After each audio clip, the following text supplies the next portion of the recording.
Ines, kas ir kopīgs augstskolai Risaba, Olimpiskajām spēlēm un seriālam Emily in Paris? Sindi, pareizā atbilde ir tieši Francija un bakalaura studiju programma Eiropas biznesa studijas. Mēs esam pie Eifeļtorņa. Ines, un kāpēc Francija? Pirmkārt, šīs programmas ietvaros ir iespēja apgūt veselas 3 dubultgrāda programmas, tajā skaitā, protams, Francijā. Otrakārt, studenti apgūst franču valodu veselus 3 studiju gadus, kas ir viena no galvenajām Eiropas biznesa valodām.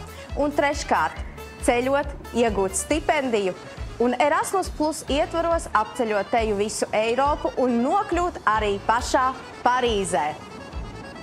Nu, ko Eiropas biznesa studijas franču gaumē? Ui! Ui!